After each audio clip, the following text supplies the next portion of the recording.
What if everything you needed to start making extra money was already inside you right now?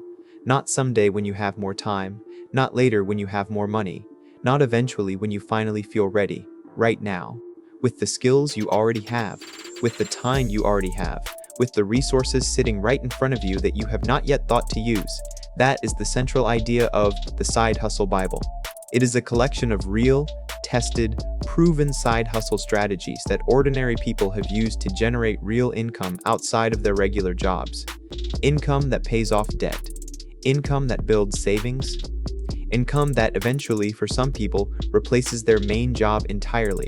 The book is not about one specific strategy, it is about dozens of them, covering everything from selling things online to freelancing, from creating digital products to offering local services, from renting out what you own to building an audience that generates income. The goal is simple. Give you enough real, specific options that at least one of them fits your skills, your schedule, and your situation, so that you have no excuse left not to start. In this video, I am going to walk you through the most important strategies, concepts, and lessons from the book in complete detail. By the end, you will have a clear picture of exactly how to start building income outside of your day job starting this week. Let us get into it. WHY. Most people never start. Before getting into the specific strategies, the book addresses the most important question first. Why do so many people who want to build extra income never actually start? The answer is not laziness. Most people who want a side hustle are not lazy. They work hard at their jobs. They manage families. They handle responsibilities. They are not looking for an easy ride. The answer is usually one of three things. They do not know where to start. They feel like they do not have the right skills, or they believe they do not have enough time. The book addresses all three of these directly. On not knowing where to start, the answer is simply to pick one thing and begin. Not the perfect thing, not the most lucrative thing, just one concrete idea that matches your current situation, and take the first step this week. Momentum matters more than the perfect starting point. On not having the right skills, the answer is that almost everyone has undervalued skills. Things you know how to do that feel completely ordinary to you, but that other people would genuinely pay for.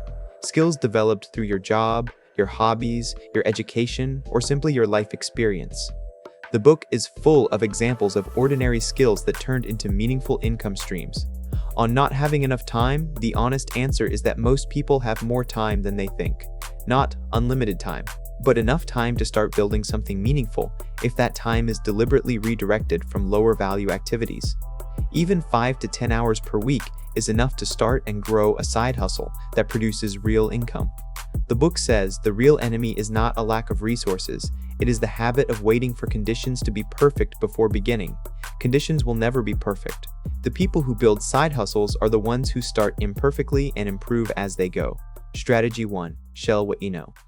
The first and most accessible category of side hustle in the book is selling your knowledge and expertise directly to other people. This works because everyone knows things that other people want to learn. You might be an expert in Excel and there are thousands of people who need to learn it for work. You might know how to train dogs and there are plenty of frustrated pet owners desperate for help.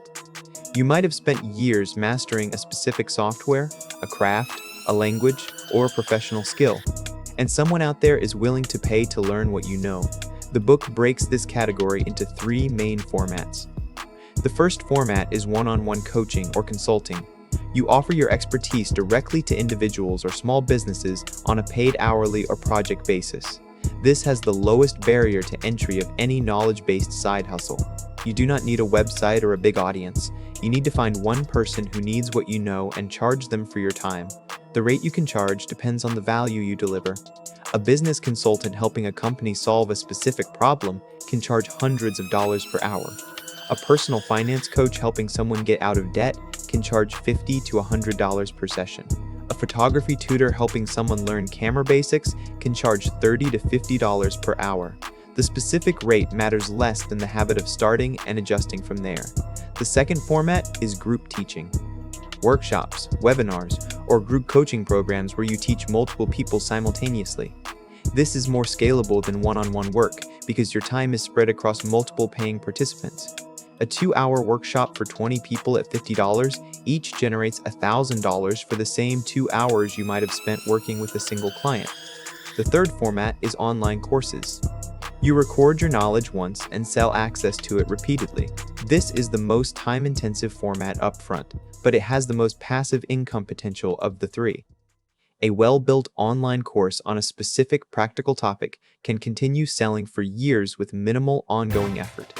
The book says the key insight across all three formats is the same. Stop thinking of your knowledge as ordinary. To you, it feels normal because you have lived with it for years. To the person who does not have it, your knowledge has real and genuine value. Charge accordingly. Strategy 2. Sell what you make. The second major category is creating and selling physical or digital products. The book covers both types extensively because they serve different types of people and have different advantages. Physical products are things you make with your hands. Handmade jewelry, candles, artwork, woodwork, ceramics, clothing, baked goods, home decor, and thousands of other crafted items that people are willing to pay for precisely because a human being made them with care. The rise of platforms like Etsy has made selling handmade goods more accessible than at any point in history. You can open a shop, list your products, and potentially have a global customer base within days. The challenge is standing out in a crowded marketplace. The book says the keys are a specific niche, high-quality product photography, and consistent production that lets you fulfill orders reliably. Digital products are things you create on a computer. Templates, printables, spreadsheets, graphics, fonts, presets, patterns, ebooks, guides, planners, and any other digital file that delivers value to the buyer. Digital products have extraordinary economics. You create the product once. You can sell it to one person or 10,000 people with almost no additional cost or effort. There is no shipping, no inventory, no physical materials. Every sale after the first one is nearly pure profit. The book says the best digital products solve a specific problem for a specific person. A budget spreadsheet template for young families. A social media caption template pack for small business owners. A workout planner for beginners. A wedding checklist for engaged couples. The more specifically your product speaks to a defined audience and a real need, the better it sells. He also discusses print on demand as a hybrid model. You design products like t-shirts, mugs, phone cases, or posters. A print-on-demand company handles manufacturing and shipping when a customer orders. You earn a margin on each sale without ever touching inventory. Strategy 3. Services. The third major category is selling services. This is the fastest path to income for most people because it requires no product creation, no upfront inventory, and no special platform to get started. Service-based side hustles cover an enormous range of activities: freelance writing, graphic design, web development, photography, videography, social media management, virtual assistant work, bookkeeping, tax preparation, home cleaning, lawn care, dog walking, moving help, handyman services, delivery driving, personal shopping. The common thread is simple. Someone has a task they need done. You have the skill or the willingness to do it. They pay you. The book makes an important point about pricing services. Most people who start service-based side hustles underprice their work dramatically. They charge less than they are worth because they are afraid of rejection. They assume lower prices mean more customers. But pricing too low has two problems. First, it signals low quality and actually makes some customers less likely to hire you. Second, it means you have to work far more hours to earn meaningful income. Pricing appropriately is not greed. It is a necessary part of building something sustainable. The book recommends researching what others in your area or your online niche charge for similar services. Price in the range of established competitors rather than below them. Then compete on quality, reliability, and personal service rather than on being the cheapest option. It also addresses the challenge of finding your first service clients. The fastest path is always your existing network. Tell every person you know what you are now offering. Post about it on your personal social media. Ask directly for referrals. Most people are happy to recommend a reliable service provider to people they know who need that service. Once you have initial clients, focus relentlessly on doing exceptional work. Because in service businesses, referrals and repeat customers are everything. One client who loves your work and tells 3 friends is worth more than any advertising you could buy. Strategy 4R. Rent. What you own. The fourth category is one that many people overlook entirely: renting out assets you already own to people who need them temporarily.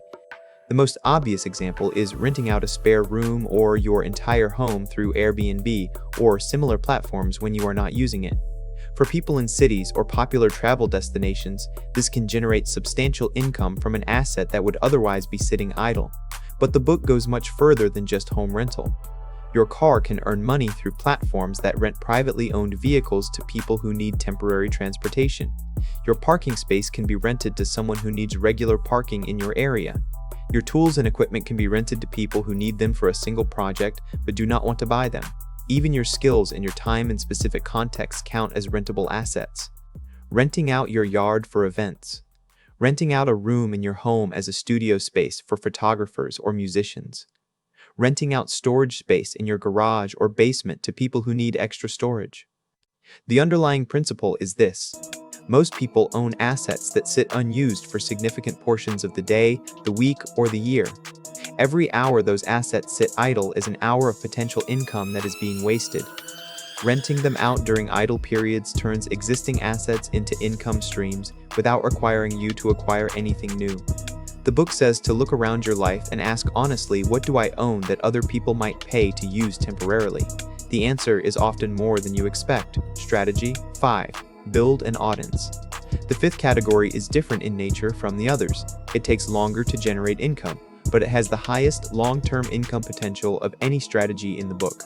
Building an audience means creating content consistently on a platform where people can find you, follow you, and engage with your ideas. A YouTube channel, a podcast, a blog, a newsletter, a TikTok account, an Instagram presence built around a specific topic or niche. The audience itself is not the product. The audience is the asset. Once you have a substantial engaged audience, you have multiple ways to monetize it. Advertising revenue from the platform, sponsorships from brands that want to reach your audience, your own products or courses sold to your followers, affiliate commissions from products you recommend, consulting or coaching services built on your demonstrated expertise. The book is honest about the timeline. Building a meaningful audience typically takes 1 to 3 years of consistent content creation before significant income follows. This is not a quick win strategy, but the book is also honest about the upside. A well-built audience in the right niche generates income that continues for years. Content you created 3 years ago continues working for you. Evergreen articles still get search traffic. Old YouTube videos still get views and generate ad revenue. The compound effect of a growing library of content is one of the most powerful economic forces available to individual creators. The key to audience building is consistency and specificity. Consistent means showing up and publishing on a regular schedule regardless of how small your audience is in the beginning. Every large audience started as a tiny one. Specificity means focusing on a clearly defined topic or niche rather than trying to talk to everyone about everything. The book says the biggest mistake aspiring content creators make is giving up too soon. Most people quit before the 6-month or 1-year mark when audiences are still small and income is minimal. The ones who stay consistent past that point are the ones who eventually break through. The mindset of the side hustler. Throughout the book, there is a consistent thread about the mindset required to actually succeed with a side hustle. And this is worth addressing directly because the mindset issues are often more decisive than the strategic ones. The first mindset shift is from employee to owner. An employee thinks about completing tasks. An owner thinks about creating value. When you start a side hustle, you are no longer just completing tasks for someone else. You are building something. Every decision you make about your side hustle should be made through the lens of what creates the most value for the people you are trying to serve. The second mindset shift is from perfection to progress. The perfect website, the perfect logo, the perfect pricing, the perfect product. These things feel important, but they are usually excuses to avoid the discomfort of actually putting yourself out there and asking someone to pay you. The book says, launch something imperfect today rather than something perfect someday. Get your first customer, get your first piece of feedback, get your first dollar. Everything after that is improvement. But you cannot improve something that does not exist yet. The third mindset shift is from fear of rejection to curiosity about feedback. When someone says no to your service or does not buy your product, that is information. It tells you something about your pricing, your offer, your target customer, or your messaging. The entrepreneur who treats every no as a lesson and adjusts accordingly eventually finds what works. The one who treats every no as a judgment about their worth stops trying. The fourth mindset shift is treating your side hustle like a real business from day one. Even if it only earns $50 in the first month, take it seriously. Track your income, track your expenses, Set goals, make plans. This seriousness is what eventually turns a side hustle into a real business. Managing time and avoiding burnout. One of the most practical sections of the book addresses the reality that building a side hustle while working a full-time job is genuinely demanding, and doing it unsustainably leads to burnout that kills the side hustle entirely. The book recommends a specific approach to time management for side hustlers. First, decide in advance how many hours per week you will dedicate to your side hustle. Be realistic. 10 hours a week is meaningful. 5 hours a week can still produce results. The number matters less than committing to it consistently. Second, protect those hours deliberately. Put them in your calendar. Treat them like appointments you cannot cancel. Morning hours before work are particularly valuable because your energy is fresh and the demands of the day have not yet accumulated. Third, batch similar tasks together. Answer all emails in one block rather than throughout the day. Create content in longer focused sessions rather than in scattered fragments. Batching reduces the mental switching costs that fragments your productivity. Fourth, build systems early. Any task you do more than twice in your side hustle is a candidate for a checklist, a template, or a process that makes the next time faster and less effortful. Systems reduce the cognitive load of running a business and free up your mental energy for the high-value creative work. Fifth, rest deliberately. The sustainable side hustler builds recovery into their schedule rather than grinding until they crash. A side hustle that burns you out and gets abandoned after 6 months produces less total value than a sustainable one you maintain for 5 years. Your first dollar. YIT changes everything. The book dedicates specific attention to the experience of earning your first dollar from a side hustle. And it does so because that first dollar is psychologically transformative in a way that is completely out of proportion to its financial value. Most side hustles take weeks or even months to generate real significant income. But the first dollar, whenever it arrives, changes something fundamental in how you see yourself and what you believe is possible. Before the first dollar, your side hustle is an idea, an experiment, something you are trying. It might work or it might not. After the first dollar, your side hustle is real. Someone who has no obligation to support you, someone who evaluated your offer with their own money, decided what you are offering is worth paying for. That validation is irreplaceable. The book says to set getting your first dollar as your most urgent early goal. Not building a beautiful website, not perfecting your offer, not having everything figured out, getting paid by your first real customer as fast as possible. Because everything changes after that first dollar. The doubts get quieter, the motivation gets stronger, the next step feels more achievable, and the side hustle transforms from something you are hoping will work into something you know can work because you have already made it happen. The final thought. The Side Hustle Bible is ultimately about one thing, giving you so many real, proven, specific options for building income outside of your regular job that you can find at least one that fits your life and start today. Not every strategy in the book will be right for you, but some of them will be, and the only wrong move is to read about them, nod, and then go back to waiting for a better time. The better time is not coming. There is no month with no competing demands. There is no year where everything lines up perfectly. There is no version of your life where starting a side hustle will feel completely easy and completely safe. There is only this moment, this week, this decision about whether to take the first small step toward building something that could change your financial life. Pick one strategy from what you heard today. Just one. Find the first concrete action that strategy requires, and do that action this week. That is how every side hustle in history began, with one person deciding to start before they felt ready, and discovering that starting was what made them ready. Your first dollar is waiting. Go get it. Thank you for watching. If this video gave you even one strategy worth trying this week, please share it with someone who needs to hear it. Subscribe for more deep book summaries every week, and I will see you in the next video.